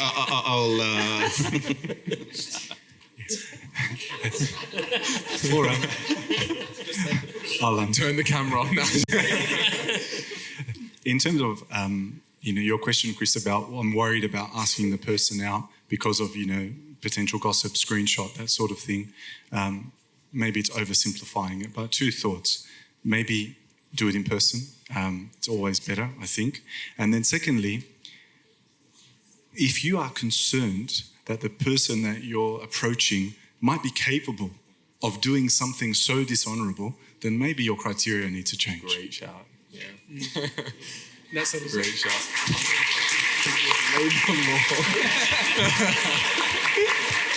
And then for judging and stuff, no mic drops, no claps. So for criteria, there's actually the second most voted Slido question, which Tim will ask right now. By the way, this will be the last Slido question. Then we have a question from previous guests, and then we can give you guys time to ask a girl out. No, I'm joking. After, because I know people have work, or should have work tomorrow. Anyway,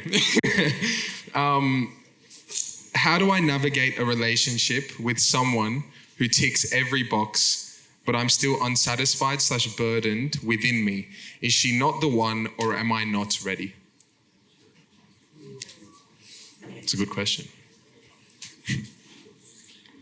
So, I think this comes out of trauma. I mean, yeah, I'm serious. There are.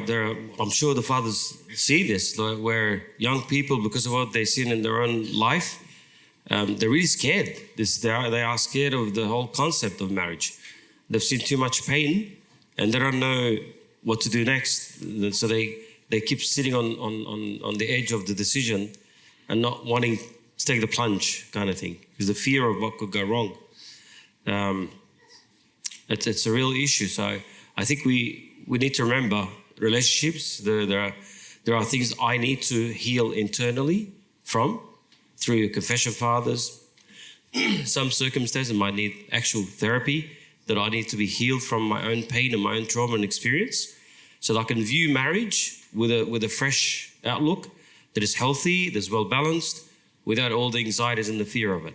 So don't go in that arena with that baggage, you're going to injure yourself and you're going to injure somebody else. We've seen, like I've served at some time in difficult circumstances with the clerical council, stuff like that, where people are kind of go all the way towards the marriage and then pull out because there's something internally not right, and they become afraid. So it's you look out for yourself first, please. It's important. I don't know. It's definitely something that happens. Some people are in a relationship, everything is going well, the person, ticks all their boxes, all this sort of thing, but there's this fear of commitment, taking the next step, a feeling of lack of ease. And as Abuna alluded to, sometimes it might not be a spiritual problem, but it could be, psychological. It could be, something traumatic. It could be a fear of commitment. It could be, sometimes like crippling indecisiveness, and it's really important that, you get advice in that situation, and you seek all kinds of help. It might be not just your spiritual father, but as Abuna said, a therapist or somebody else. But it's really, really tricky. And no one can make that decision for you. Sometimes people come to Abuna and they want Abuna just to tell them, just tell me what to do, tell me to break up it's not, we're not like, doctors trying to, cover ourselves lest we get sued for giving the wrong advice. We love you and we care about you, but I can't decide for you if you find this personality flaw acceptable for a lifetime or not. I can't decide that for you. I'm not going to live with it, My tolerance might be different to yours. So as much as sometimes people are desperate for Abuna to decide for them or to tell them what to do, we'd be doing you an enormous disservice by pushing you one way or the other most of the time. One last chance. Put your hand up and ask a question about relationships, and this will be the last question, if anyone's keen. One question.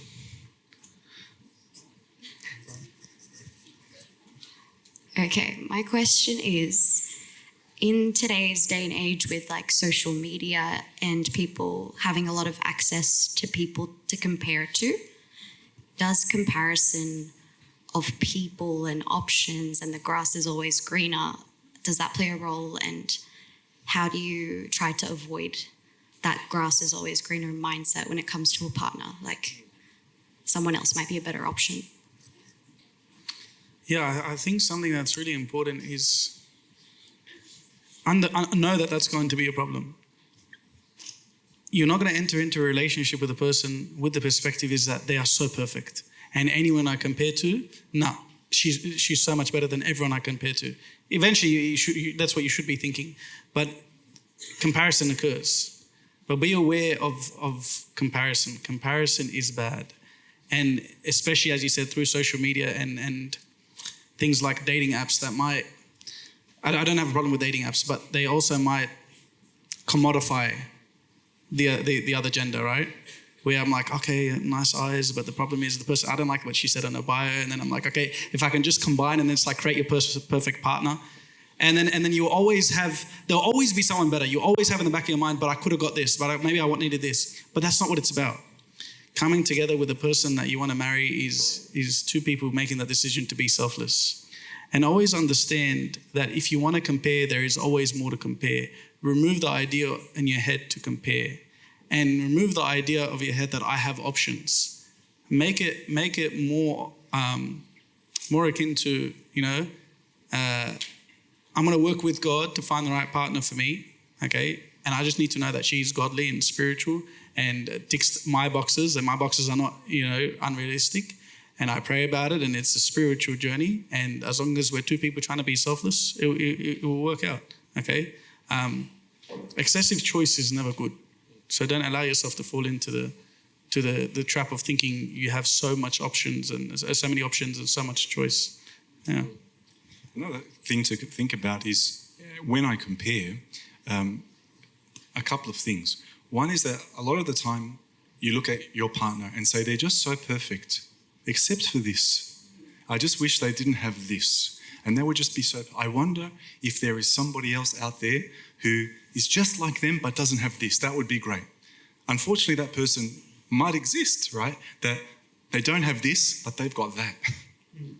And so you don't know what you don't know about the other people yet. So that's very important, that if you do fall in the trap of comparing, which is human nature, to make sure that I'm comparing fairly and accurately and appropriately. Another very important thing is, let's say you are you've seen somebody on a bad day, think of your own worst day. Okay? Think of your own worst day. You're tired, you're frustrated, you had a setback at work, and you're just not at your best. You're not looking your best, you're not, okay? And that's a very, very different person to who you are, on a really, really good day. And a lot of the time when people fall into this trap of comparison, whether it's they're dating or they're married, they're comparing the worst of their partner with the best of somebody else. You see them at, a nice function and they're smiling or you see them at serving at church with joy and wow, But that's not a fair comparison either, That's not a fair comparison. So if you can avoid comparison, then please do. If you can't, then at least compare fairly. But that is the marriage itself, like where the struggles that you would have as a couple within the tolerance level. Like I know that I can, these little things that I'm not happy with, I tolerate. It's not detrimental to the relationship. That's the whole idea of love, that you're capable to be with that person and love them in their weakness and love them in their strength, and they love you in your weaknesses, vice versa, strength. And that energy, it builds the unity. Like you become stronger as a unity in Christ. You flourish. That's the whole idea of it. That's just how it works. I like what the Father was saying about closeness with God. Another way to view it, even after marriage, is to say, well, you've prayed and you've asked the Lord and you're convinced, but you're also seeking God and you're saying, Lord, if this person is for me, open the door. If not, close the door, and I'm willing. And you've come to that conclusion and you're happily married. Why don't you think of it as a gift from God? Truly a gift from God. So no matter what comes your way, and there are battles. No one is perfect, and we're going to face many battles. But I'm constantly reminded that I put it before God, and I'm confident that this is a gift from God. Of course, I had to say that because my wife is present. But I would add to that not every battle is your battle to fight. Okay, so this applies very much in marriage. Okay, but sometimes people might be, on their second date, and then they're so burdened by the shortcomings of the other person or the incompatibilities. You don't have to be a hero in that scenario. So there's a real gradual shift, okay, that takes place. In the beginning, you've got lots of options. In the end, it's one. In the beginning, maybe your parents and your friends will have a big role to play. In the end, you shouldn't let anybody get in between the two of you. In the beginning, that you have to be kind of picky and maybe even a little bit selfish at times and say, look, is this the right person? Are they making me happy? In the end, it is complete and utter selflessness and dying, for the other person and, respecting them and loving them. But you don't go and do that on the first date. It's okay to run away. This is wisdom. Chris, make sure you clip that and put that on Easy. Okay, we'll wrap up with our question from the previous guest and we'll be done shortly, I promise. Question for the next guest. What's the next topic? It'll be the live podcast on the 28th, and we don't know the topic, to be honest. So the topic is Hanshuf. We shall see. What would you ask another priest? Oh, please pray for me. Really? That's what I would ask. Good. I'll go last. Do we know who? We can tell them who some of the speakers are.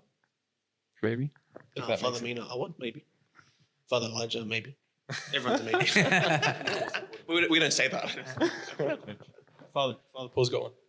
I already asked them. What's the most important virtue? Done. Thank you so much.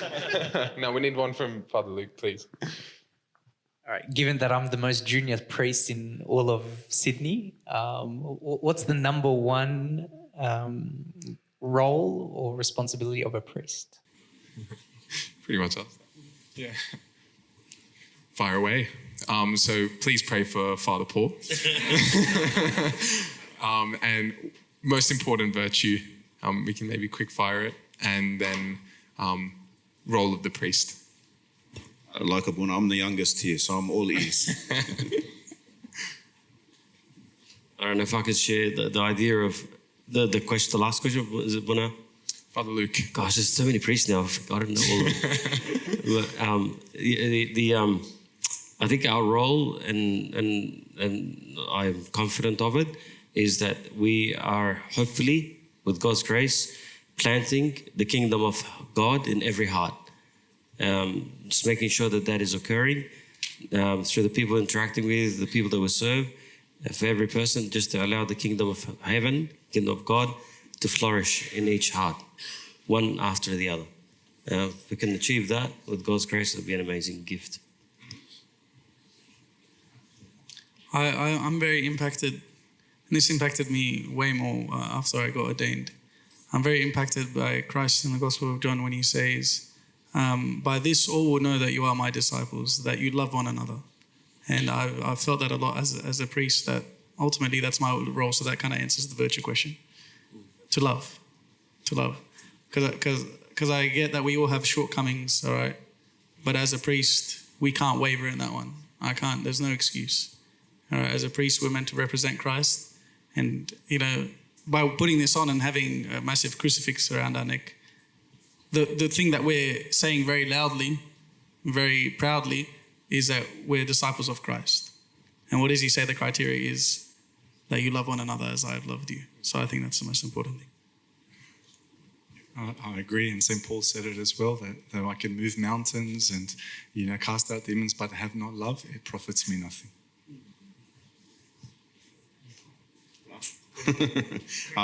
To love, I just say clinging on to Christ. And I want to, I was watching an episode of The Curtain. The reason we open the curtain is like the woman that had the bleed. She couldn't, it was crowded, and she insisted to grab and to cling onto Christ. I think that is our role, all of us, to cling on each other and onto Christ so that we can go to heaven together with love. I had the chance when I was ordained to sit with His Holiness, Pope Tewodros II. And he brought me into his office, and he had a bit of a chat with me, and he said, the most important thing you can do are two things.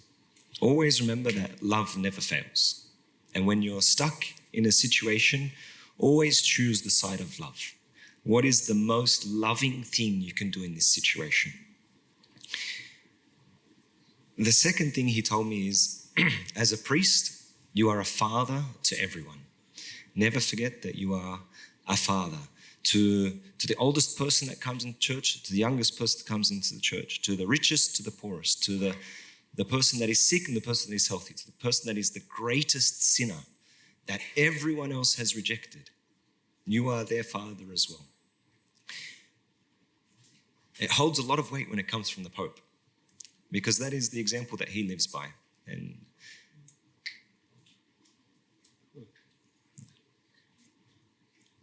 thank you so much, Abunas. It's been 2 hours. And thank you so much. I hope it wasn't too long. And I hope your legs are okay. We do need a question for the next guest to keep it rolling. We'll just get first two that come to mind. The next guest is maybe. One of you guys, I don't know. We shall see. Nothing booked. booked. Some dates. Nothing booked. I can make a topic and we can make it work. What do you think is an important topic? What do you guys want? Sounds like they want relationships. Yeah, it looks like it. We've done like two on it. Yeah, but they probably want more. Everyone likes it. It might be leadership and service. With the Buno Sorial. Next Sorial. podcast is the Buno Inshallah. Inshallah. And Val. Val, his wife, is also getting recruited. Yeah. I hope you're free next week, Abuna, on Tuesday, because it's booked in. We have veranda services and it can be anything, but yeah, maybe something about leadership or service. Are we all giving a question? Just the first two that come to mind.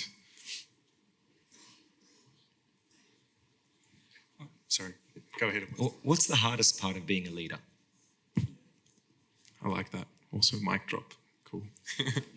How can I lead with love when sometimes hard decisions need to be taken? Abuna, did you get those? You got those? Okay, good. No, thank you guys so much for coming. Thank you all. Give a clap for these guys.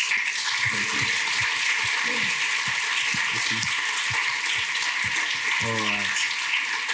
Thanks to all the Abunas that can make it today, and thank you all, to come, and thank you for coming and supporting your priests as well. They're very busy. It's very hard to get priests, and they also need a clap for coming here, right?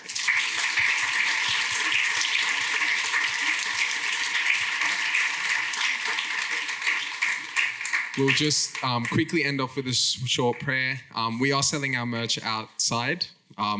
Nothing's set up. It's all in our car, but we'll figure it out. If you want anything, buy stuff. All of it's going towards the making of the podcast, and then obviously to charities, Exodus, Namibia, a few other places as well. Correct? Yeah, we're aiming to 3,000 to Namibia, and then Kenya. Awesome. Abuna, you want to pray for us? Father Gabriel, please. We've got a tradition in this church. Abuna Tunis taught us the last priest that comes prays. Okay. Who was that? I think Father... I'm not going to say. Yeah, I was probably last. Yeah.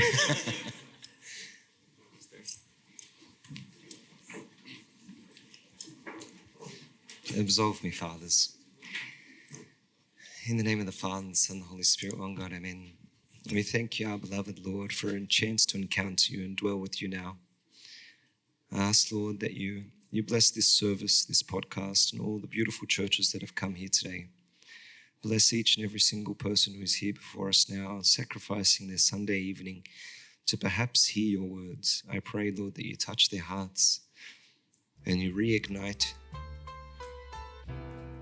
within them a drive towards you. Bless this week for them. Bless their ambitions. Allow them to grow and to draw nearer and nearer to you. Amen.